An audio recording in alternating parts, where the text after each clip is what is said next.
To our viewers, thank you for joining us. I'm Steve Schultz. My guest is Oregon's 4th Congressional District Representative Val Hoyle, a Democrat. She represents Benton, Lane, and Lincoln counties, along with Coos, Curry, and northern portions of Douglas counties.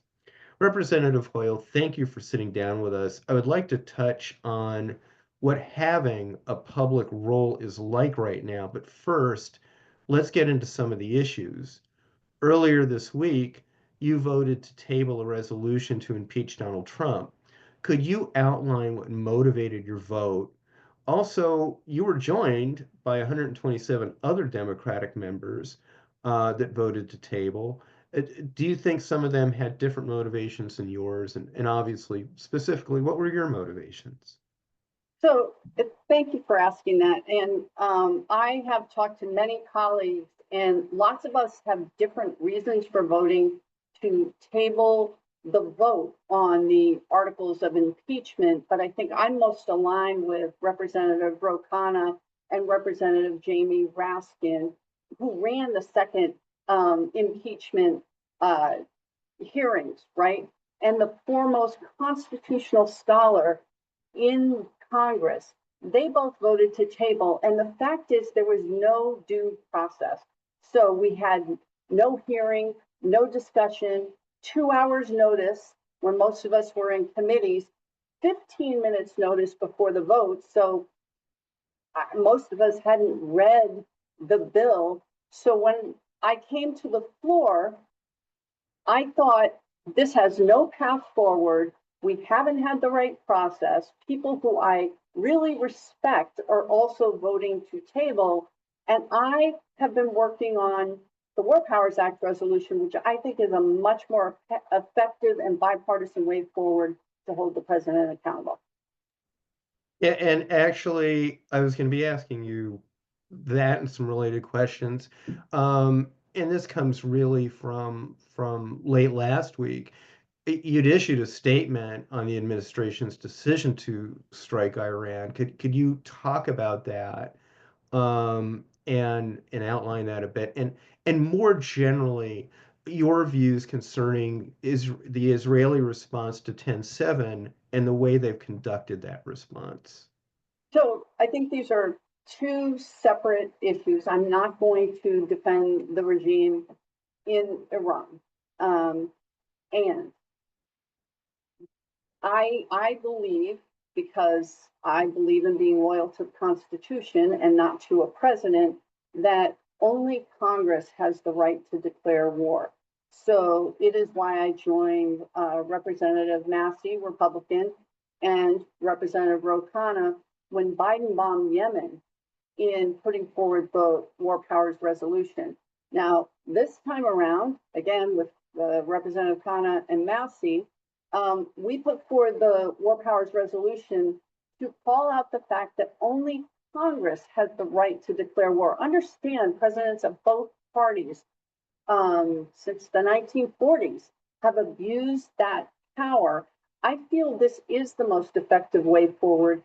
I mean, when has American violent intervention in overthrowing a regime worked out well? I mean, we went in Afghanistan from the Taliban to the Taliban. So we haven't even received a security briefing on Iran, even though the president ordered weapons, missiles to Iran. And so it is egregious, it is wrong, and Congress needs to reassert its authority. In terms of October 7th, look, I will not defend Hamas, and what they did was horrific, right?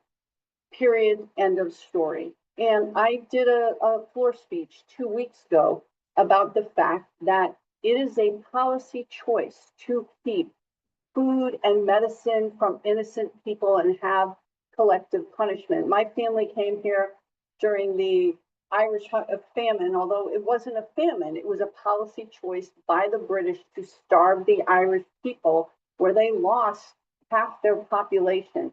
And this feels, as someone that came here in that diaspora, I can't sit by and when we as the United States are culpable for supporting this policy. So fundamentally, I want to make sure that we have peace and we don't get peace through war. Now, do you believe that Israel had the right to defend itself? And, well, full stop. Do you believe that Israel had the right to defend itself? Just yes, no, and then Well, beyond that, what have you thought otherwise of their conduct of their response? did Israel have the right to defend themselves after what happened on October 7th? Absolutely. I do believe that. No other country would have allowed what happened on October 7th to go without some kind of response to protect the population or, address the danger of, a group that would do such a horrible things. And I have spoken to people I know who are in Israel, Jews that are here, that families of the hostages that were being held by Hamas, and they do not believe that Benjamin Netanyahu is operating in their best interest, which is why you have seen protests throughout Israel against Netanyahu's actions. I am specifically focused on what the United States has done, will do, and I want to make sure that right now there are innocent civilians in Gaza, and of course we're focused on Iran, we're focused on everything else, that are not getting food and medicine, and that is wrong. They deserve peace, they deserve prosperity, and I want to work to make sure that Israelis and Palestinians have a path to both those things. Beyond these kind of larger news headlines, there are other bills and there is other legislation moving and there's other things the administration is doing. And what are you paying attention to? And what are you hoping that viewers would pay attention to that maybe is not in the headlines? So right now we're focused on the articles of impeachment. We're focused on what's happening, what's happening in Iran, and what the U.S.'s bombing of Iran is going to do. While meanwhile, there is a bill that it has gone through the House, that is in the Senate, that will fundamentally gut our federal government and our ability to respond to the American taxpayers' needs. The big, beautiful bill, we call it the big bad bill, is now over in the Senate.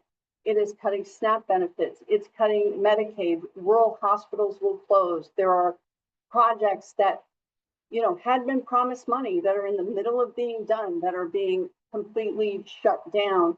The Department of Transportation is now saying that they're going to look at whether a community cooperates with ICE, what the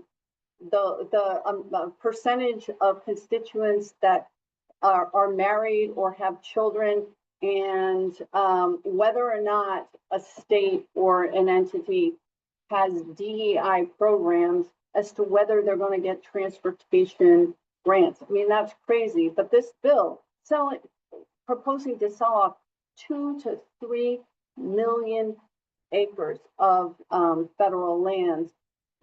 Every single aspect of this bill is devastating, and I can tell you it is vastly unpopular, both for Democrats and Republicans. Like, I represent very conservative areas, very progressive areas. On the sell-off of public lands, on the cuts to Medicaid that will hurt rural hospitals, on the forced, departures of staff at the VA, at NOAA, at the Forest Service. I've heard more from Republicans than I have heard from Democrats who are opposed specifically to the public land sell-off. So while these other things are going on, we're not paying attention to a piece of legislation that Donald Trump wants to sign on July 4th, right? And he wants Republicans to vote for it as a loyalty test, not discuss the policy. That's what we should be paying attention to, because it will be devastating, and it is massively unpopular. And then kind of dovetailing with that, and you'd mentioned that there are programs that are being left in the lurch with all of this uncertainty and all of these cuts. We just received an announcement, did some reporting from a homeless services agency in downtown Corvallis. They needed to vacate where they had been housed as an organization for a while, and they found a place and they were able to actually purchase it. They're trying to get that build out done so that it works for their clients. And all of a sudden, this $2 million federal grant that they were supposed to be getting has been put into limbo, really cut, due to the CR. All of this uncertainty that's going on, tariffs and funding uncertainty for local and state governments, is is there an upper limit to what Congress will tolerate of that? And is there an upper limit for Republicans as well? You would think so, because these cuts impact their communities as much, if not more so. Because red states receive more in taxpayer dollars than they send to DC. Blue states send more in federal taxes that then get dispersed to people in red states. So again, whether it's Medicaid, which is a massive issue, or it's grants for programs. Now, what we do in this office is we keep a list of programs where grants have been cut, and we have been successful in going one by one to try and get continuation of funding grants. We also have been talking to federal workers where they report some of the things that happened. For instance, we were able to highlight that under DOGE, the people that monitored the tsunami warning system were fired. And that's not efficiency in government. So we have been able to, on a piece by piece basis, bring things back. But, I've had standing room only town halls in some of the most conservative parts of my district. And I have parts of my district where Trump won by 38%. And people there across the political spectrum, I'm lucky enough to represent a district that isn't just blue or red. If we had more of that, I think we'd have a better process. And they are deeply concerned. So I know Republicans are hearing from their constituents. The key is whether or not they have the backbone to stand up to Donald Trump and the MAGA base, because there's a lot of pressure for them to just be loyal to Trump as opposed to being loyal to the Constitution. Now, Thomas Massie and Rand Paul, I have great differences with them politically, but they do stand on principle in that they will be voted. Thomas Massie voted against the big, beautiful bill, as they call it, and Rand Paul will be voting against it because it increases the deficit. It blows it up. And they said fundamentally they won't vote for something that blows up the deficit. I hope more Republicans can find their backbone. I want to go ahead and move us along to what it's like to serve right now. It strikes me as especially challenging, but I'm, of course, an outsider. Uh, if you look, for instance, and I want to talk about safety issues in a minute, but if you just look at a C-SPAN hearing, it feels so much different today than even just a few years ago. And I know it's not every member that is behaving in these ways where you go to view a congressional hearing and decide probably this is just going to be a lot of invectives. It's not really worth watching in some ways. But the other takeaway that I get, for lack of a better way of saying it, is it feels like a hostile work environment. Is it as bad as it looks from the outside to somebody like me? And how are you navigating all of that? So I'm very lucky in that I have my predecessor, Peter DeFazio, who was here for 36 years and has a lot of experience. I talk to him multiple times a week. And what he keeps assuring me is, you know, here's what I would have done. Generally, it's It's the same thing I'm doing. But he's saying this is not like any time I ever experienced in Congress. This is not normal. For instance, on the reconciliation bill, that big, beautiful bill, they started it, they presented it at 1 o'clock in the morning. None of us got to read it. As Democrats added amendments, Republicans stayed silent. There was no engagement, there was no negotiations, there was no consideration of what Democrats wanted. And we represent half the country, right? They should be thinking about how can we help Democrats get some wins. Certainly, we did that when Nancy Pelosi was in charge, right? You have to have a balance. I mean, in natural resources, on the top ranking Democrat on the Water, Wildlife, and Fisheries Subcommittee. And when we had the natural resources part of the big, beautiful bill, as they call it, literally Democrats, we were adding amendments. We were asking questions to our colleagues.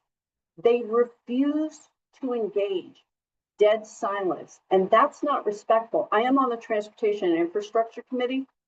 That's a different committee in that it is probably the most functional committee in Congress. So we're going to have a surface transportation bill. We're still able to get things done. It's not like judiciary and oversight. So here's what I would say. There's a cognitive dissonance. Day to day, I still talk to my Republican colleagues about things we can do, like about tribal co-management of our public lands so we don't have them sold off, right? That we're working in a bipartisan way. So day to day, there's normal interactions, and then you get to the committee hearing or you see what the president's doing, and it is completely just batshit crazy. And there is not people are kind of like ignoring it, like they're disassociating. So it's a really weird time. And that's a good, candid answer. And I have to say, it translates to what I'm seeing, and I think what a lot of people are seeing. I want to move to safety and the violence that we're seeing. Just this last month, 2 Minnesota lawmakers were shot, one of them killed. Last month, in May, 2 Israeli embassy workers were assassinated in Washington, D.C. And back in December, a gunman shot and killed a health insurance executive. And what is your sense of all of that violence? And I need to say, in the instance of the health insurance executive, I listened as an NPR commentator sort of outlined the moral case for that murder. Maybe not entirely approving it, but understanding it at least. What is your sense of all of that? So I think it's two things. One, we've lost the social connection and grace and connection that we used to have when we, met in a public square, met in a church, met in a social group, because we've outsourced our social connections to social media, where an algorithm controlled by people that don't want us paying attention or being effective, oligarchs, they have an algorithm that keeps us outraged and engaged. We have disinformation. I mean, we're about the same age. We grew up, there was Walter Cronkite or Dan Rather or Barbara Walters, where there was one set of news, right? Their facts were facts.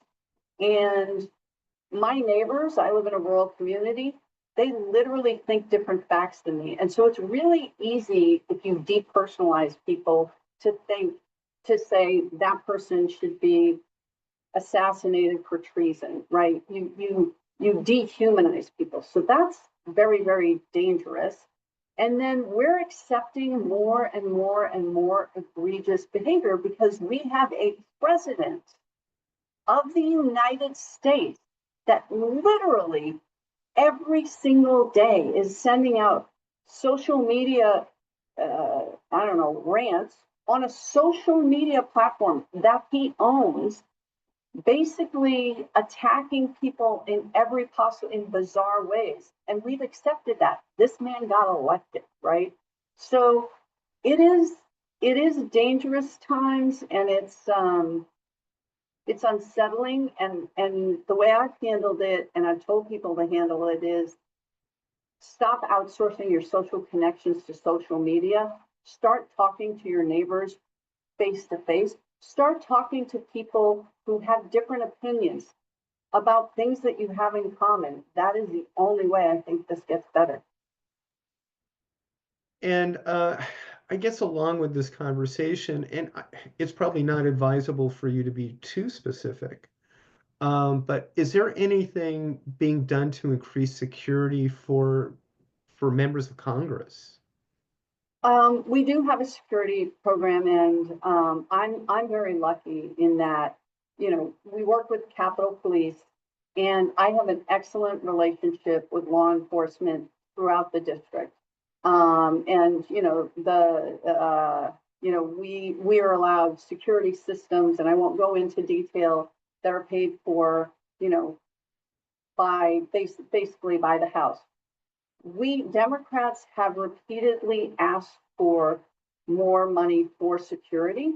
It was 7 to 10 Democrats that are currently serving that were on the hit list of the man that murdered the Speaker of the House and tried to murder that other representative and their spouses, right?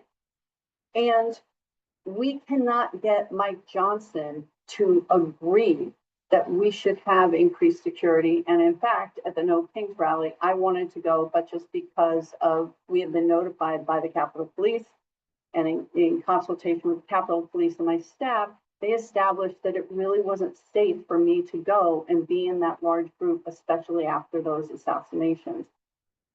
That is wrong.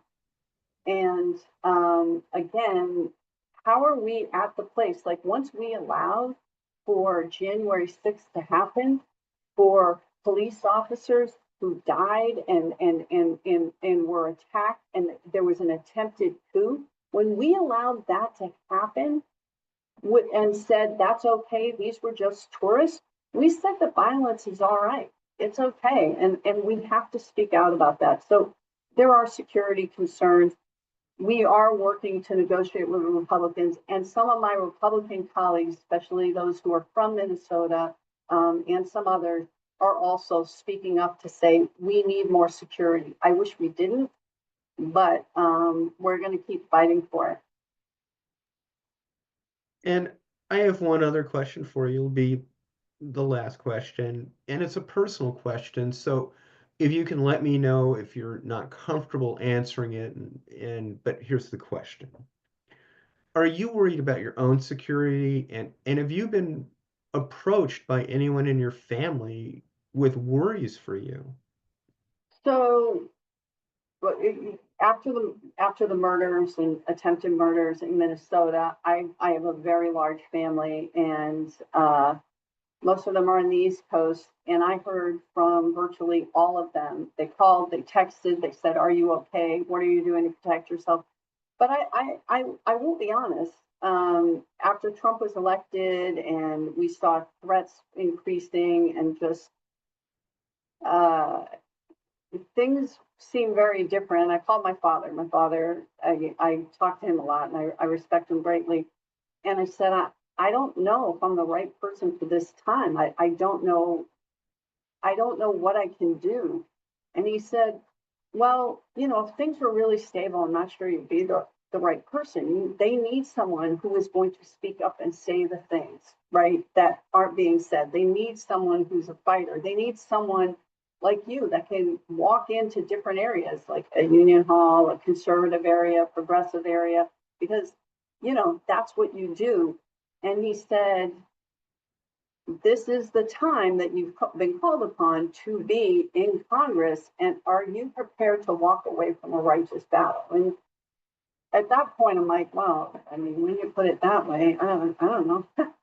I think not, but I feel like I got put here, got voted in at this moment, in this time. I'm very, very grateful for the support I have, but yeah, my family, they get concerned, but and I get concerned for my kids, but right now I think there's no better time to have somebody who's got sharp elbows and willing to be loud in Congress. And so here I am. Representative Val Hoyle, thank you for sitting down with us during what has to be a very busy session. And to the viewers at home, thank you again for joining us.